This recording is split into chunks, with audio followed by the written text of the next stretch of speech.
ito na guys, nandito na tayo sa desktop and gagawin na natin yung layout, no, nung mesa natin. So ang plano natin na sukat ay 100 by 40 cm yung kanan, tapos yung front nya 140 by 50, tapos ang height 75 cm.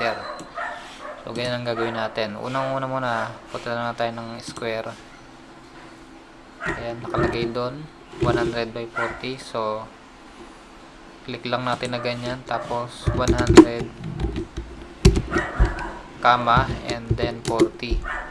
So make sure lang nakaset sa centimeter yung ano natin guys. So inches pala yung kanina, kaya malaki. Centimeter lang yan guys. Ulitin ulit natin.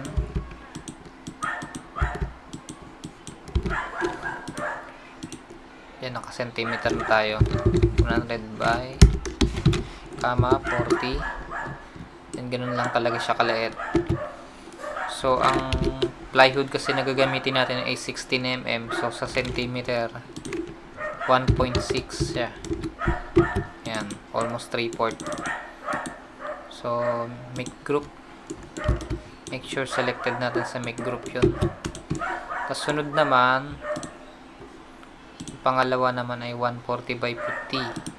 140 yung haba, 140 by 50. So ganyan siya guys.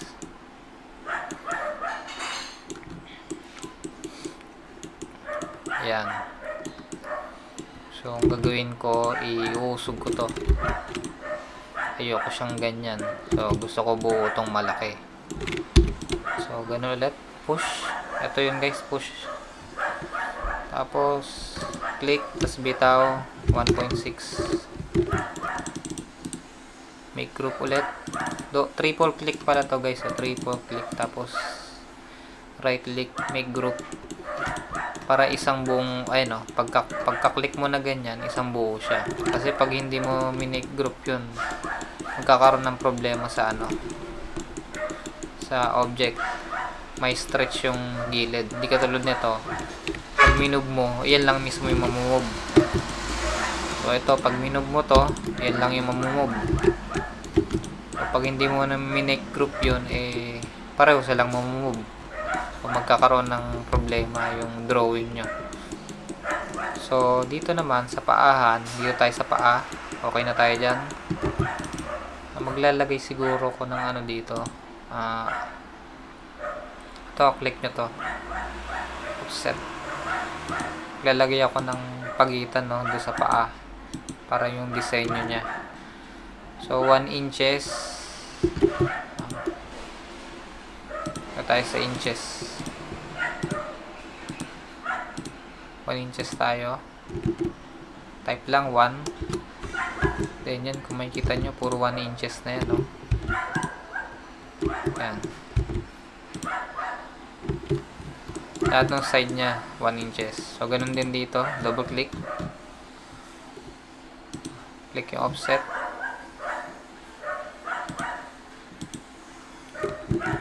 Type 1 inches. Ayan, 1 inches siya. Pag sinukat nyo ng metro yan, 1 inches lahat ng side yan. So ang gagawin natin ngayon, gagawa naman tayo ng paa. Banda rito tayo gagawa ng paa. Ayan. So kung makikita nyo dito sa gilid, 17 dito sa dimension, sa bottom left, 17.69 yung haba, tapos 1.57. So i-re-retype lang natin yung 17.69 dyan, tapos kama natin, tapos yung kapal nyon ay 0.62 bali sa inches. Pati kayo malito, balik tayo sa centimeter. Kasi sa centimeter tayo dumadali. So ulit 4.92, tapos kama 1.6 dapat. Bitaw natin to, 4.92, tapos 1.6. So kung makikita nyo, no, ganda yung saktong-sakto yung pagkalapat nya. So pull din natin yan. So dito guys, ang height kasi natin ay 75 cm. So from dito maglagay na tayo ng guide, no. Ayan. 75. Ayan, may guide na. Ibig sabihin na yung haba niya. Ganyan yung paa niya. Ganyan kalawak yung paa niya. Ulit, sukatin natin. 75 cm, tama. So, ang gagawin natin to guys, hilahin natin to. Ito, click nyo yan. Hilahin natin yan. Tapos, may kita nyo may tuldok dito. Diyan natin ihilera. So, yan. 75 na yan. From dito, nagsukat kayo. For example, dito. Sakto yan na 75. Dito, yan. Kasi magkapantay sila. Yan, pantay yan yung guide natin. Double check natin kung pantay. So, yan. Yan, pantay po yan. So, ganun din sa kabila. Group muna natin to. Ito, example lang. Hindi ko i-group. May kita nyo, oh. Pag minove natin, sasabay siya. Oh. Medyo magulo yan pag ganyan. So, kailangan i-move natin lagi yung ginawa nating object. Triple click, tapos make move, make group. So, yan. Tsaka natin i-move siya. Kunyari dito sa sulok. Sa copy pala, control. Click lang to, move, tapos click nyo yung object, tapos control. May kita nyo may plus sign, no, doon sa arrow. So, ibig sabihin yan, copy. Yan. So, doon. Hindi natin ito kailangan, guys, no. So, yan. Meron na tayong kabilaan, no. So, ngayon, dito naman tayo. Ilalagay ako ng paa dito. Kasi ikukulong ko siya. Gusto ko siyang ikulong. Tapos lalagyan natin ng cabinet. So, yan. From ganyan. 131.72. 131.72. Tapos, kama.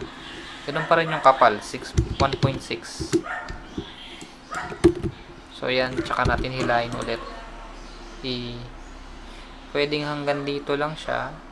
Sa inyo. Nasa inyo kung saan gusto nyo. Pero sa akin kasi, siguro mga 3/4. Depende sa inyo. Try natin dito. Yan.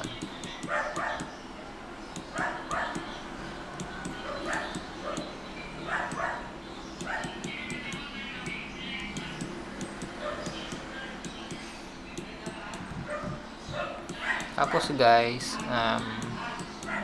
so diretso na natin to dito. Kasi pa-L yung gagawin natin eh.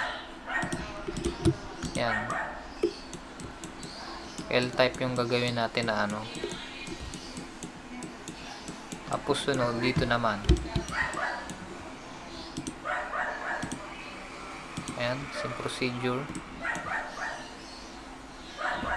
33.32, 1.6. Hila rin hanggang dito.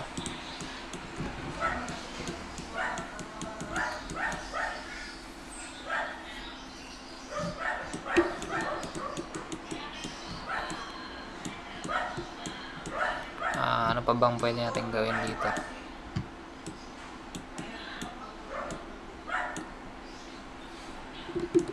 Siguro ang gagawin ko dito, lalagay ako ng cabinet dito.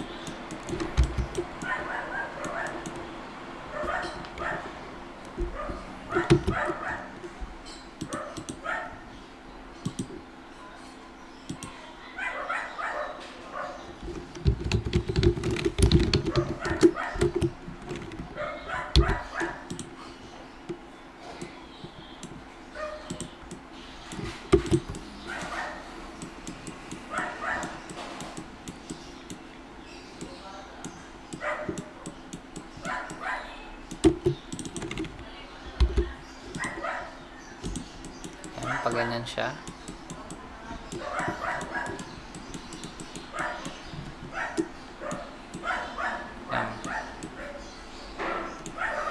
Ganyan siya guys. Dito yung cabinet niya. So, ang design kasi ng table ko na to, lalagay ako ng, gagawin kong table so dito. Maglalagay ako ng So, nasa inyo kung anong klaseng design nyo. Kung gagawin nyo rin bang cabinet din to. Magbaba rin kayo dito kung gusto nyo may cabinet.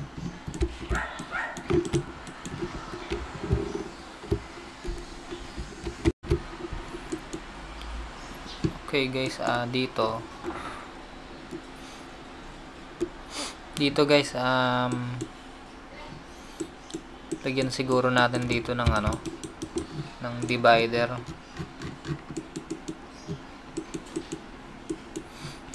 Tanggalin muna natin to. So dito naman lagay tayo ng divider dito.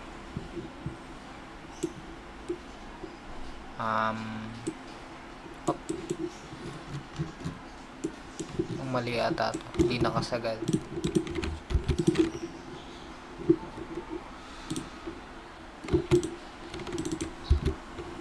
Sagad natin dun sa linya. Ay, hindi, tama pala yan kasi meron ditong nakalagay pala. Okay, ito guys, gawin natin, gawa tayo ng component. Layo nga muna natin yan. Gawa tayo ng component guys dito sa dulo. Bali, drawing lang tayo.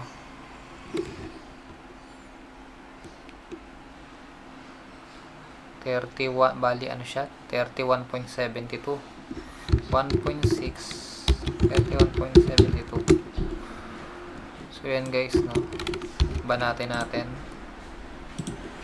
Tapos ito guys, hindi na group to, component, no, gawin natin siyang component. Tapos pala ito yung magsisilbing niya, divider.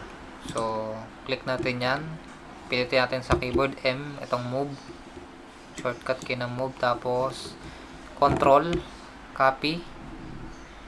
So lagay natin sa pinaka endpoint, no, yung dulo. Tapos ito guys, divide. For example, divide 4. Hindi kaya divide 3, divide 5. Nasa inyo kung anong klaseng divide yung gagawin nyo. Pag divide 5, bali 1, 2, 3, 4, 5, 5 slot. So sa akin siguro mga 4. Ay, medyo maliit. Bali lang siguro 3. Ayan o, 3. Tatlong cabinet door ang lalagay natin dyan. So yan guys, sunod, dahil nga nasa loob to, siguro iloob pa natin to 1.6. Tapos maglalagay tayo doon.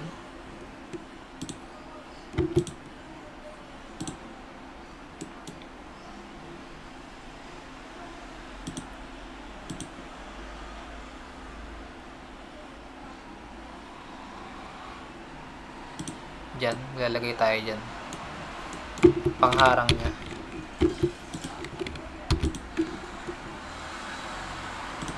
So yan guys. Dito yung likod. So balik muna natin yun.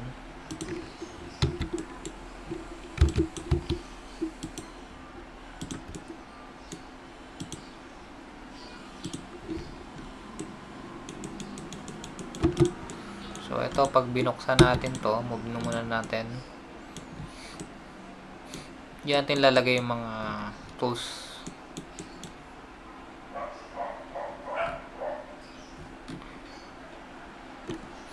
Medyo parang malaki.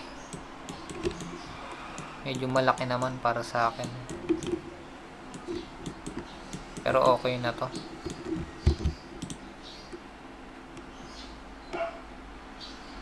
Ito naman pang industrial lang naman to eh. Kung gusto niyo maglagay ng slider, gawa na lang kayo ng ano, maglagay kayo allowance lang dito kung gaano ka ano yung slider nyo, kung gaano kakapal. So ito pang labas lang natin to eh, lagayan lang ng mga tools. So hindi naman kailangan masyadong maganda to. Actually hindi nga namin to pipinturahan eh, basta ano lang siya, plywood na marine lang to. Yan, ganyan na siya. Kahit huwag na natin takpan. So, maglalagay na lang kami tayo dito ng ano,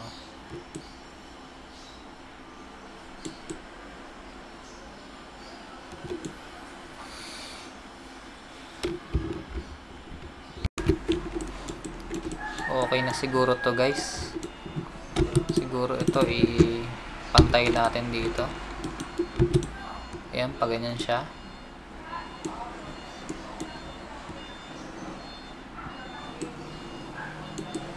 Hindi pala. Ito pala yung adjust natin.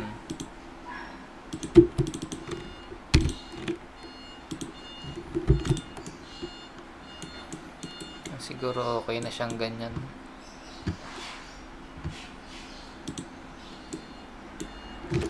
One, two, three, 4. Parang nakukulangan pa ako dito guys eh. Gawin natin ano to. Gawin natin 4. Tatlo lang pala kasi. Tatlo lang pala yun.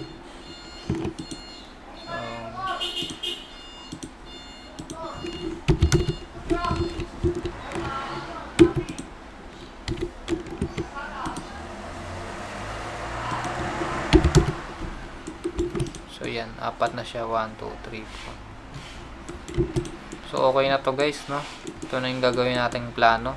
So ito na yung susundin natin na ano, na mga sukat, kung ano yung dinrawing natin dito, no?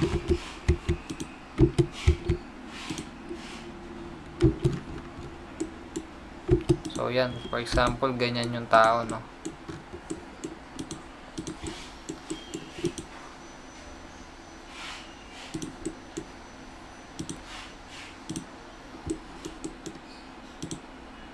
Ganyan tayo.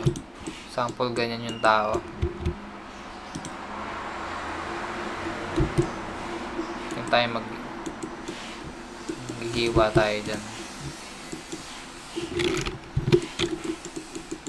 So next, ang gagawin natin, at titignan natin kung ilan yung kain niya sa plywood. Kasi medyo, para alam natin kung ilan yung bibili natin yung plywood. For example, ang plywood ay 4x8. Lagi naman 4x8 yun eh. 4x8 feet. So yan, 4x8 feet. So ang gagawin natin dito guys, isa-isayin natin, no? Pagkakasyahin natin siya para din malaman natin kung paano ihiwa yung gagawin natin. Ayun yung purpose niyan.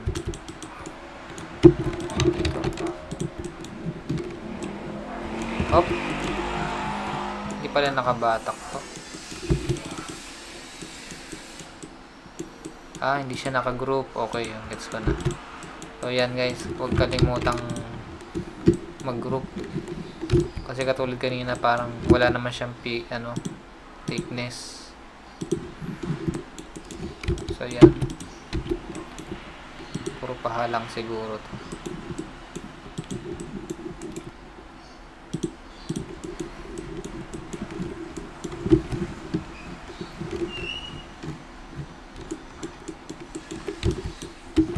So, paa.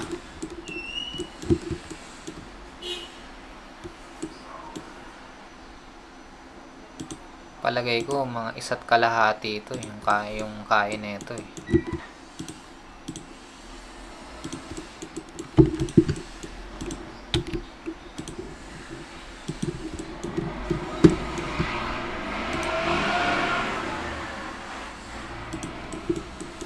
Kalimutan ko yan ito. Opya. Ano ba tayo?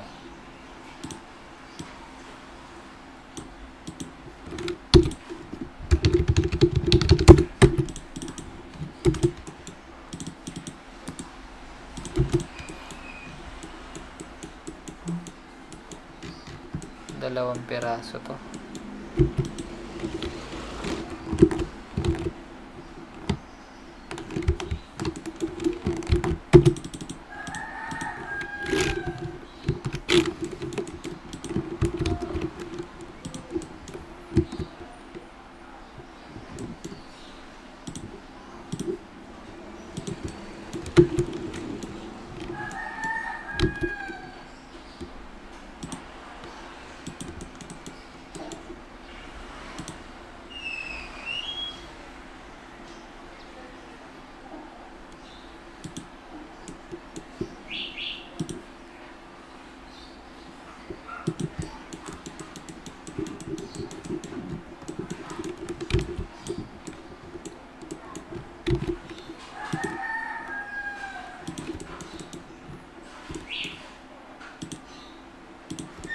Dalawa nga ito guys.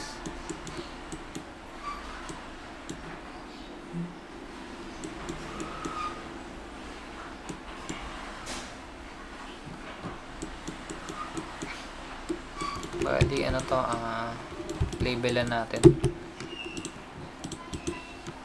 Example top 1. So, ito yun. Top 1.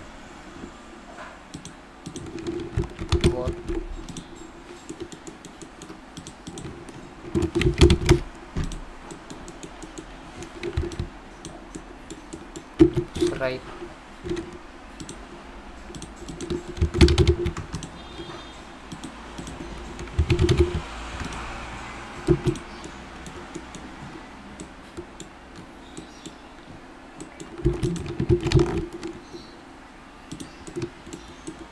Hindi kasya to. Sobrang laki kagad guys nung kaya niya.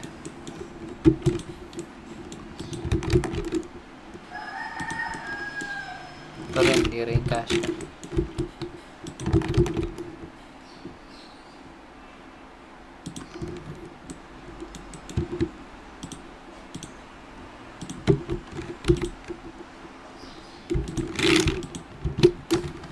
Bali dalawang ganito guys.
Left.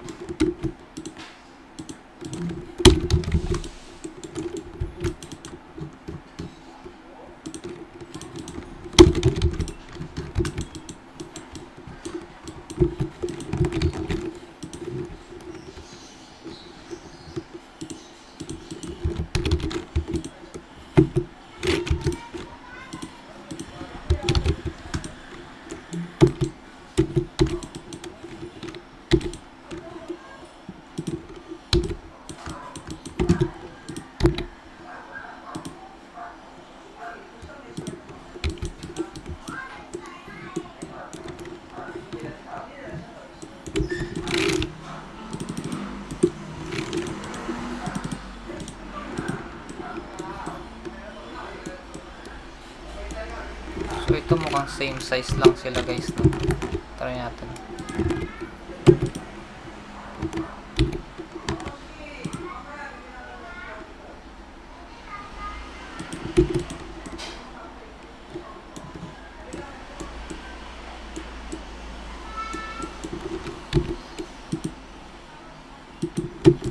Same size nga sila.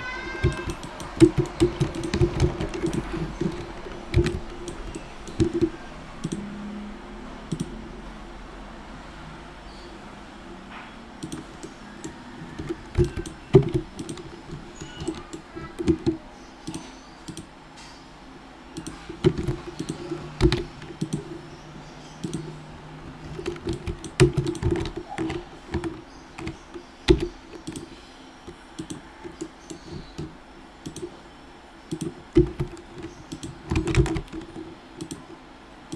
dalawa yan guys.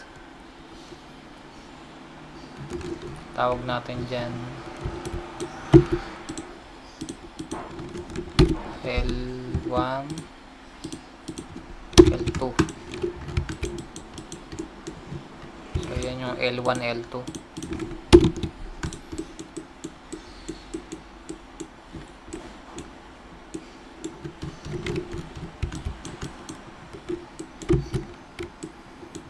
Tapos 1.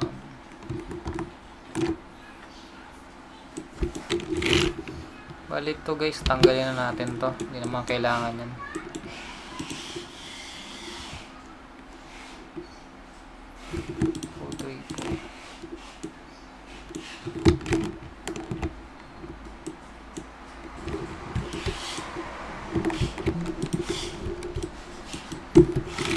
Bali pare-pareho lang naman to guys eh.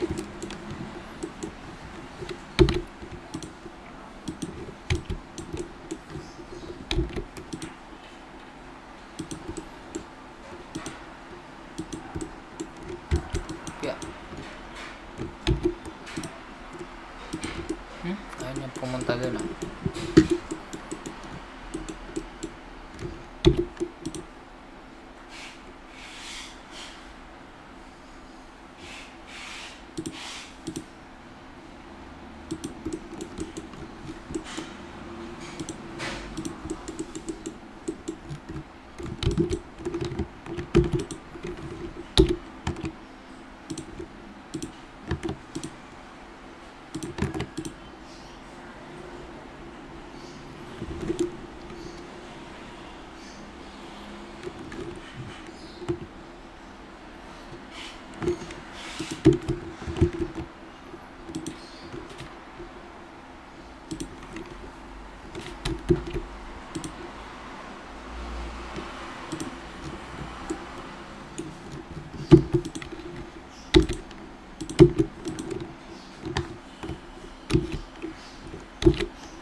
Lagpas pala.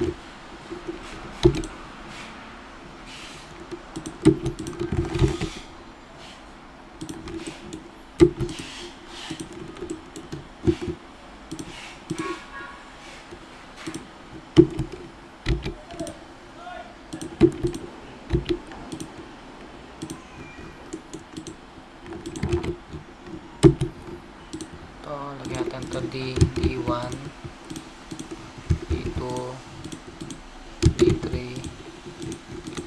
D4. So yan yun, 1, 2, 3, 4. So yan na guys, no? dalawang ano yung nagastos natin dito, dalawang plywood para lang ma-assemble yung ganitong klaseng ano, L-type cabinet.